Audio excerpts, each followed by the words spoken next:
बिस्मिल्लाहिर्रहमानिर्रहीम, अस्सलामुअलैकुम, good morning, welcome to सुबह सवेरे पाकिस्तान। मैं हूं हमजा तारड़ और मैं हूं आपके साथ सैयदा इकरा बुखारी। उम्मीद करते हैं आप सब खैरियत से होंगे। हफ्ते का आज जिस तरह से पहला दिन है तो हम जिस तरह से कहते हैं कि एनर्जेटिक होना चाहिए और जो कुछ भी मतलब आपके इर्द गिर्द हो रहा और जो लोग बातें कर रहे हैं उन पर यकीन ना रखें। और उसकी एक बड़ी एग्जांपल ये भी है कि जिस तरह से हम वैक्सीन की आज बात कर रहे थे कि हमजा ने एक रिसर्च पढ़ी है, वो हमजा रिसर्च आपके साथ शेयर मैं आपके साथ शेयर करता हूँ जी। आम तौर पर हमारे उमूमी रवैये जो हैं उनके ऊपर अक्सर रिसर्च की जाती है।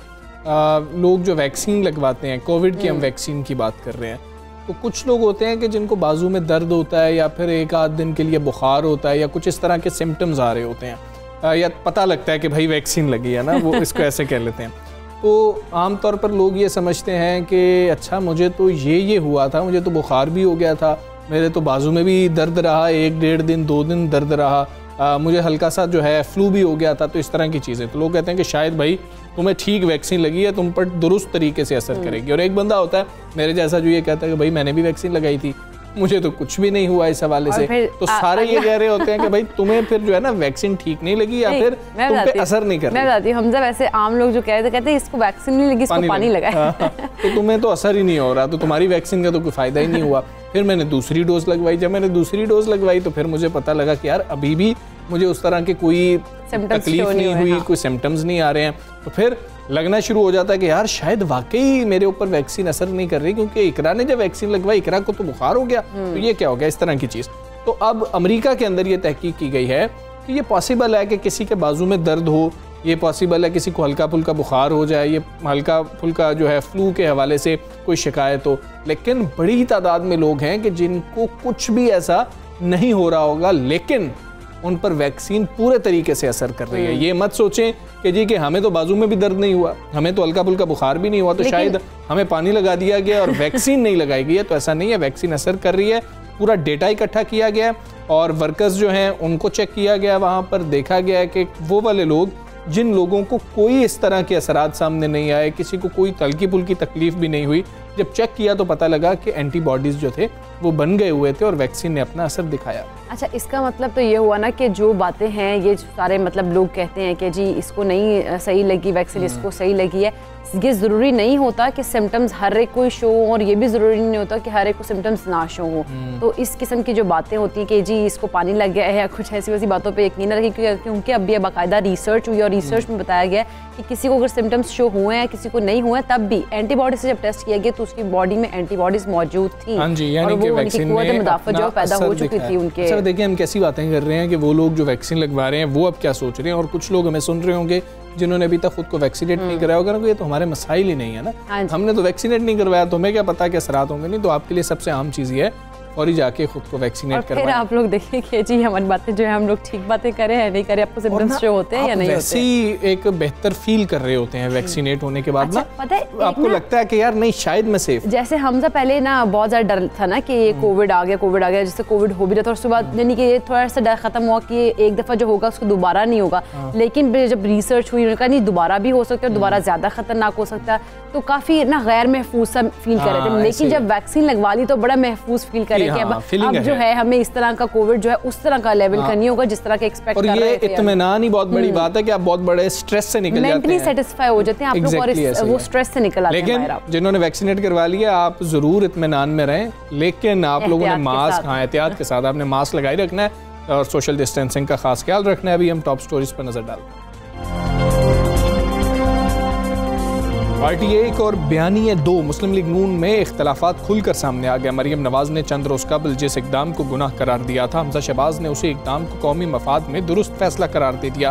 पार्टी के सीनियर रहनुमा ख्वाजा आसिफ का भी लीगी क़यादत में इख्तलाफात का एतराफ़, कहते हैं इख्तलाफात कारकुनों में नहीं क़यादत लेवल पर हैं। उधर वफाकी वज़ीर फवाद चौधरी का कहना है नून लीग और पीपल्स पार्टी बिखर चुकी, दोनों का आखिरी इलेक्शन होगा।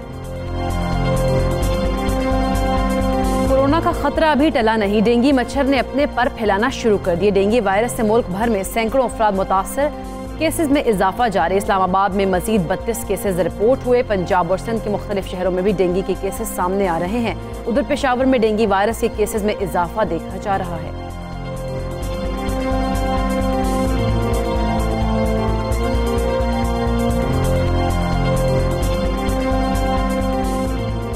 पाकिस्तान समेत दुनिया भर में आज सयाहत का आलमी दिन मनाया जा रहा है। पाकिस्तान जोग्राफियाई महल्ले वकूअ के लिहाज से खुशकिस्मत ममालिक में शामिल। एक जानिब बुलंदों वाला पहाड़, दूसरी जानिब वसी व अरीज दरखेज मैदान। पाकिस्तान कुदरती नज़ारों के साथ साथ बेशबहा तारीखी ख़जानों से माला माल है। मौजूदा हुकूमत के आने के बाद मुल्क की सयाहत के शोबे में तरक्की देखी गई, मगर अभी भी बहुत काम बाकी। किसी भी मुल्क की मुआशी तरक्की में वहाँ के टैक्स निज़ाम का बड़ा अमल दखल। टैक्स हुकूमती आमदनी का बड़ा जरिया, मुआशी ज़रूरियात पूरी करने में मदद मिलती है। बदकिस्मती से पाकिस्तान में आज तक टैक्स देने का कल्चर ही नहीं बन सका। वफाकी हुकूमत को टैक्स नेट वसी करने में बदस्तूर मुश्किलात का सामना। टैक्स रिटर्न की मुकर्ररा मुद्दत खत्म होने में चंद दिन बाकी रह गए, मगर अब तक सिर्फ 10 लाख रिटर्न जमा कराए गए।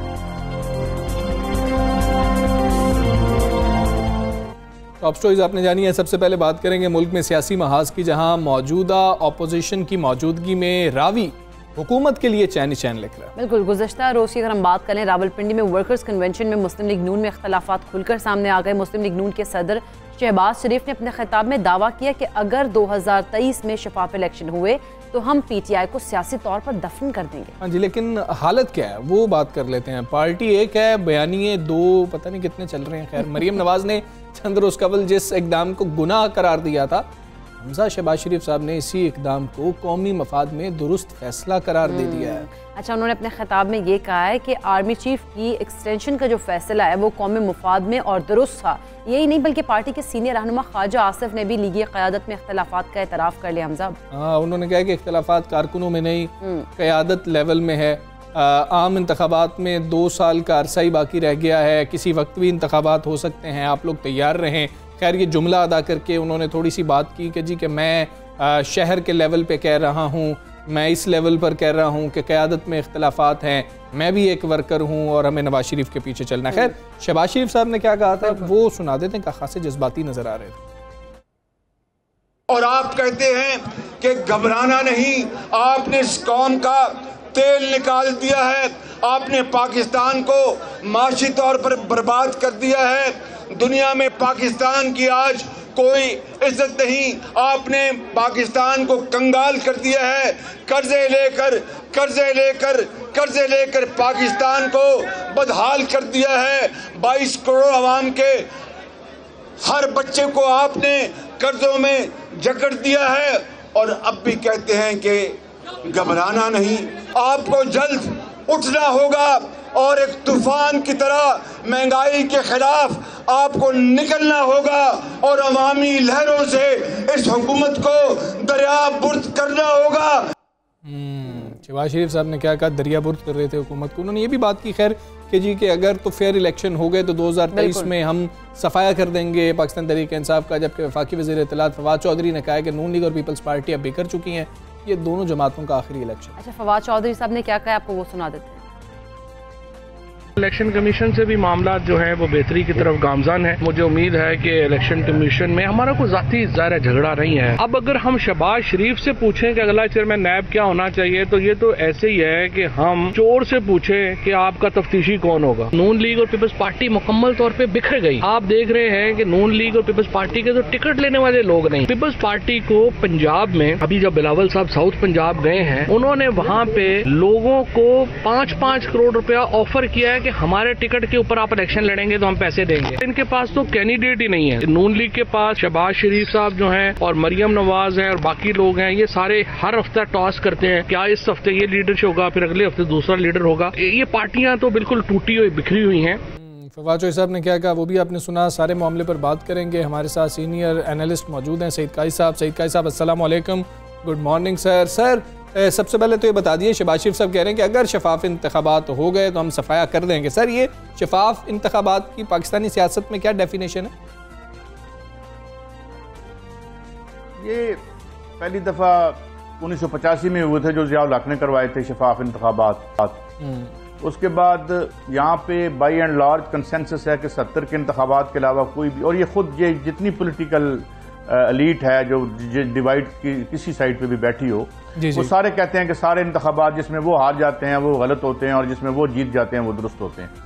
और मैं समझता हूँ ये सच बोल रहे होते हैं, ये सारे जो हैं वो जाली। बल्कि आपको याद होगा शायद खाकान अब्बासी ने असेंबली में बैठ के कहा था कि हम भी रिग्ड इलेक्शन के नतीजे में यहाँ आए थे। तो ये इसलिए ये तो बड़ी वाज़ेह सी बात है। लेकिन ये है कि ये जो आप बयानी की बात कर रहे हैं, इस हवाले से बड़ी गलतफहमियां पाई जाती हैं। दो बयानी हैं, ये है वो, ये एक तो वेल थॉट आउट प्लान है इनका।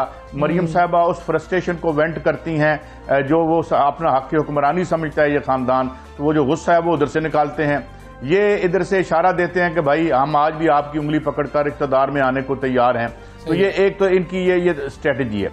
और दूसरी बात जो आप पार्टी के बिखरने की कर रहे हैं, देखें ये मुसलसल मुस्लिम लीग नून नीचे तक जाके अपने वर्करों में, ये मैं आपको खबर दे रहा हूं, वो बता रहे हैं जी कि हमारी बात तय है, हमारी साड़ी गल हो गई है जिथे होनी सी। They just don't want their rank and file कि वो बिखर जाएं, क्योंकि जो पार्टियां होती हैं जो नजरियात पर मबनी नहीं होती, मालियाती मफादात पर मबनी होती हैं, जब और ये इक़्तिदार की पार्टियां हैं, ना ये अपोजिशन की पार्टियां हैं ना मज़ामत की पार्टी है।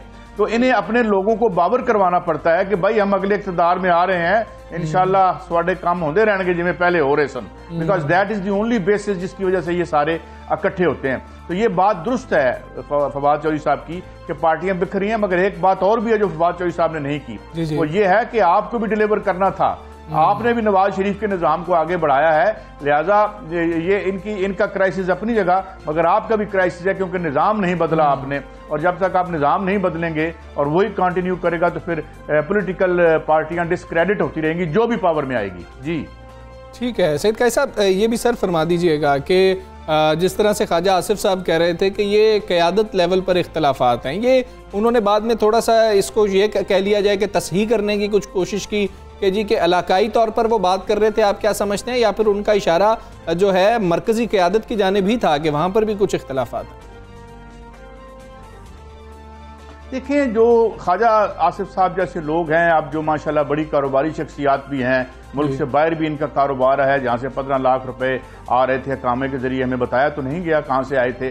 फिर मकामी तौर पर हाउसिंग सोसाइटियाँ हैं, ये सारा जो एक एलीट कल्चर बना है सियासत का, उसमें जो बिजनेस इन्होंने गलत सही किए हैं उसको बरकरार रखने के लिए ये अपोजिशन की सियासत नहीं करते। मुझे बताएं, मौजे तोंग की जो है वो फैक्ट्रियां थी, अपना चीनी बनाने की फैक्ट्रियां थी जिसकी वजह से उसने सियासत की थी, या वो तमाम लीडर तारीख में जिन्होंने तारीख के रुख मोड़े थे, उनके फ्लैट होते थे लंदन में, या जो है वो इमरान खान साहब की तरह बहुत बनी गाला जैसी उनकी जो रेजिडेंसेस थी। तो बात यह है कि जो सियासत है, जो तब्दीली की सियासत, ये स्टेटस को की सियासत है। और ये ऊपर इसलिए है कि नीचे चूंकि अवाम से रिश्ते कटे हुए हैं, नीचे बिरादरी की इलेक्टेबल्स की सियासत चली गई है, पार्टी वोट नहीं रहा, लोगों के जाती वोट हैं। और वो जो है जो वो देखते हैं कि हवा किधर की चल रही है, अगर हवा एस्टैब्लिशमेंट की रुख इस तरफ है तो वो उधर के टिकट ले लेते हैं। तो ये एक अजीब एक ठहराव का अहद है, मगर ये अहद रुकेगा नहीं, ये अहद भी टूटेगा, क्योंकि नीचे जो लोगों के मसाइल हैं वो बड़े जेन्युइन हैं, वाइल ऊपर जो पॉलिटिकल अशराफिया है उसका कोई लेना देना नहीं रह गया अवाम के आम आदमी से, क्योंकि वो किसी और दुनिया में रहते हैं। क्योंकि जो मोहल्लात पर मबनी हाउसिंग सोसाइटियों में नीचे की आवाज नहीं जाती कि आम आदमी कैसे जिंदगी बसर कर रहे हैं। तो मेरे ख्याल में इधर भी देखना चाहिए मुस्लिम पीटीआई को, अगर वो आगे बढ़ना चाहते हैं। जी अच्छा सर, अगले इंतखाबात में क्या देख रहे हैं? अगर नून लीग और पीपल्स पार्टी बिखरी हुई है फवाद चौधरी के बयान के मुताबिक भी, तो तहरीक इंसाफ की जो कारकर्दगी रही है 3 साल की, आप समझते हैं कि अगले इलेक्शन में वो कुछ कर सकते हैं? देखिए अगले इलेक्शन में भी, जब मैंने पहले अर्ज किया ना कि जब आपकी कोई नीचे तहरीक मौजूद ना हो, डीपोलिटिसाइज्ड हो लोग, तो फिर इलेक्टेबल्स रुख करेंगे उस तरफ जो सेफ बेट करेंगे, सेफ घोड़े पे बैट लगाएंगे। वो जो उस घोड़े पे बैट लगाएंगे। जिस देखे ना मियां साहब का 2013 का इलेक्शन, मैं नहीं कहता, जो अफजल खान थे उनके सेक्रेटरी थे इलेक्शन कमीशन के, उन्होंने कहा था 2 नंबर हुआ है, तो उस वक्त सेफ घोड़ा वो थे, क्योंकि हम आपको जानते हैं उस वक्त किसने विजिट किया था इलेक्शन कमीशन का, और इलेक्शन कमिश्नर साहब ने बाद में क्या कहा था। तो अगला जो इलेक्शन आएगा वो आपकी जितनी अशराफिया है, जो MNAs के टिकट लेने वाले और टिकट के जो उम्मीदवार हैं, वो सेफ बेट देखेंगे। अभी तक सेफ बेट मुझे PTI लग रही है क्योंकि पीटीआई जो इमरान खान ने बहुत मौके पे जो है वो खड़े हुए हैं, साथ दिया है। जब भी हमारी इस्टेब्लिशमेंट पे अटैक आया है, हमारी अस्करी क़यादत पे जलसों में अटैक किया, तो मेरे ख्याल में और फिर इंटरनेशनली जो सूरत हाल बदल रही है, ये जो चाइना और अफगानिस्तान वाला मामला है, तो मुझे लगता है कि बीच में बिकरिंग भी होती रहती है, लेकिन अभी तक सेफ बेट तो मुझे वही लगते हैं। हाँ, अलबत्ता इस पॉलिटिकल सिचुएशन में किसी किस्म का भी मतंजन तैयार किया जा सकता है जो हालात को देखते हुए, लेकिन मुझे लगता है कि मुस्लिम लीग नून की जो ये आज की क़यादत है और एस्टेब्लिशमेंट, ये को एग्जिस्ट नहीं कर सकते शहबाज शरीफ साहब की तमाम कोशिशों के बावजूद। मेरा ये ख्याल है, मैं गलत हो सकता हूँ, बहरहाल तारीख बताएगी। ठीक है सैयद कायस साहब, बहुत शुक्रिया आपका। सबसे पाकिस्तान से आप रहे थे, सियासी सूरत हाल पर हमने बात की है, सेहत के हवाले से बात करना बहुत ज़्यादा अहम है।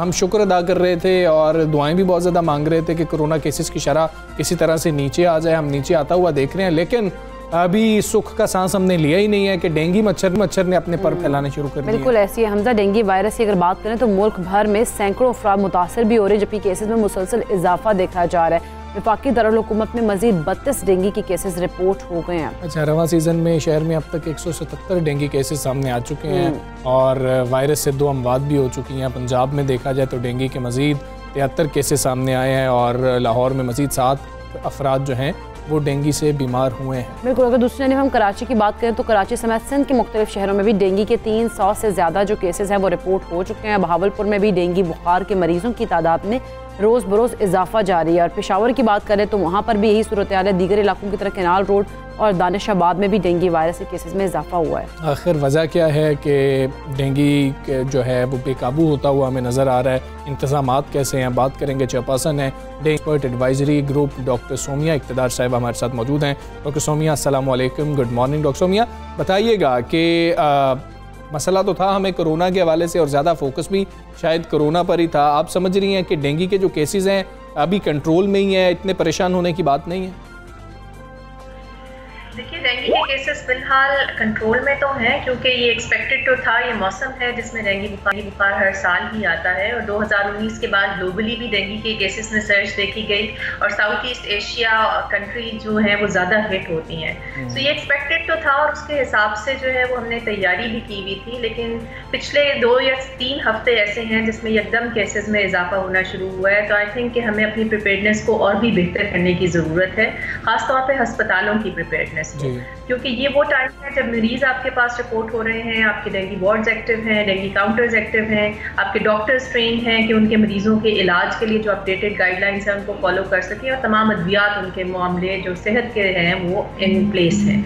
सो थोड़ी सी हालत तशवीशनाक तो नहीं मैं कहूँगी, लेकिन ये है कि विजिलेंट रहने की ज़रूरत ज़रूर है, क्योंकि नंबर ऑफ केसेस हो रहा है। ठीक है डॉक्टर साहब, जिस तरह से आपने भी कहा कि 2019 के बाद जिस तरह हम देख रहे हैं कि हर साल ही डेंगू जो है वो बुखार जो है वो रिपोर्ट होता है, लेकिन इस साल क्योंकि कोविड भी है तो इन दोनों में फ़र्क कैसे किया जा सकता है?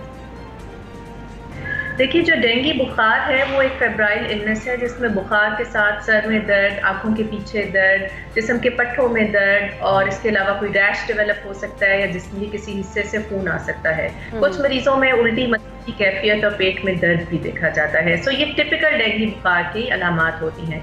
इसके बरक्स जो कोरोना फीवर है, जो कोविड-19 है, उसमें बुखार के साथ आपको आमतौर पर रेस्पिरेटरी सिम्टम्स आते हैं, यानी सांस की तकलीफ होती है, जिसमें गले का खराब होना, खांसी का होना, नज़ला होना, सांस में तंगी महसूस होना और कुछ पेशेंट्स के अंदर आपको पता है कि मुंह जायके की हिस्स और सूंघने की हिस्स चली जाती है और पतले पतले आ सकते हैं। सो बेसिकली प्रेजेंट तो दोनों फीवर के साथ ही होते हैं, लेकिन डेंगू बुखार में शदीद जिस्म में दर्दें होती हैं, इसे हम ब्रेकिंग बोन फीवर भी कहते हैं। इतनी शदीद दर्द होती है मरीज बहुत अनकंफर्टेबल हो जाता है, जबकि कोरोना में आमतौर पे बहुत तेज हाई डिग्री फीवर नहीं होता और उसके साथ रेस्पिरेटरी सिम्टम्स ज़्यादा आते हैं। ठीक है डॉक्टर साहब, ये भी बता दीजिएगा, लोग प्लेटलेट काउंट के हवाले से बहुत ज़्यादा परेशान हो रहे होते हैं और दूसरा ये कि लोग कहते हैं कि शायद मौसमी बुखार है, टेस्ट करवाने की ज़रूरत नहीं है, किस वक्त हमें टेस्ट करवा लेना चाहिए? देखिए, पहले तो एक मिसकंसेप्शन ये कि ये प्लेटलेट की बीमारी है, इसको दूर करना बहुत ज़रूरी है। डेंगू फीवर एक ऐसी बीमारी है जो आपके खून के वाइट सेल्स और प्लेटलेट्स दोनों को कम करती है, लेकिन प्लेटलेट्स कम होने की और भी बहुत सी वजूहात है। बहुत से वायरल फीवर्स में और जैसे टाइफॉइड है, मलेरिया है, इसमें भी प्लेटलेट कम हो सकते हैं। तो एक तो इसको प्योरली प्लेटलेट के साथ जो है वो एसोसिएट ना कीजिए। दीजिए। दूसरा, टेस्ट कराना बहुत जरूरी है। सादा खून का टेस्ट अगर उसमें व्हाइट सेल काउंट और प्लेटलेट काउंट कम है तो हमें इंडिकेशन दे देता है कि ये डेंगू फीवर है, अगर मरीज को अलामात नहीं है। और फिर हम डेंगू के कंफर्मेटरी टेस्ट करा सकते हैं, जिससे ये साबित हो जाता है कि ये जो कमी है खून के कुल्लियों में ये डेंगू बुखार की वजह से ही है, और फिर इसका इलाज किया जा सकता है। ये टेस्ट बहुत ज़रूरी है और हमें फ़ौरन हॉस्पिटल में अलामात की सूरत में रिपोर्ट करना चाहिए। अच्छा डॉक्टर साहब, आपने कहा कि फ़ौरन हमें अलामात की सूरत में रिपोर्ट करना चाहिए हॉस्पिटल में। एक पेशेंट की, डेंगू के पेशेंट की कितनी वो तबीयत ख़राब हो, कितनी इंटेंसिटी उसकी इस तरह की हो कि उसको हॉस्पिटलाइज हो जाना चाहिए, या इनिशियल स्टेज पे हॉस्पिटलाइज होना चाहिए? देखिए, डेंगू बुखार ऐसा है जिसमें 2 सीरियस फॉर्म्स भी डेवलप हो जाती हैं। कुछ लोग ज़्यादातर तो मामूली डेंगू बुखार, जिसे हम सादा डेंगू बुखार या डेंगू फीवर कहते हैं, उसमें मुब्तला होते हैं, जो कि हफ्ता 10 दिन में बिल्कुल ठीक हो जाता है। लेकिन इसकी एक कैटेगरी ऐसी है जिसमें मरीज सीरियस हो सकता है, उसके जिस्म के हिस्से से खून आ सकता है, उसका ब्लड प्रेशर गिर सकता है, बेहोशी हो सकती है। तो इन पेशेंट्स को हॉस्पिटलाइज करके अंडर ऑब्जर्वेशन रखना बहुत ज़रूरी होता है। स्पेशली वो पेशेंट्स जिनको बहुत ज़्यादा उल्टी मतली की कैफियत हो रही हो, बुखार सेटल ना हो रहा हो, चक्कर आ रहे हो, हाथ पांव ठंडे हो रहे हो, जिस्म के किसी हिस्से से खून आना शुरू हो जाए, या पेट में शदीद दर्द हो, ये तमाम वार्निंग साइंस होते हैं। और ये serious dengue fever, dengue haemorrhagic fever कहते हैं, उसकी निशानदही करते हैं। तो इन अलामात की सूरत में फ़ौरन हमें हॉस्पिटल की इमरजेंसी में दिखाना चाहिए और मरीज को हॉस्पिटलाइज करना चाहिए। बिल्कुल ठीक है डॉक्टर साहब। एक अहम चीज़ है इसके साथ, क्योंकि जिस वक्त कोरोना आया था तो हमें ये खबर भी सामने आई थी कि जो डेंगू वार्ड्स थे वो कोरोना के लिए मख्तस कर दिए गए थे। इस वक्त लोग इसलिए भी परेशान होते हैं कि हम डेंगू बुखार में जाएं, वहाँ जाके हमें कोरोना ना लग जाए, पता नहीं कोरोना के मरीज़ भी शायद हमारे साथ ही होंगे या नहीं होंगे।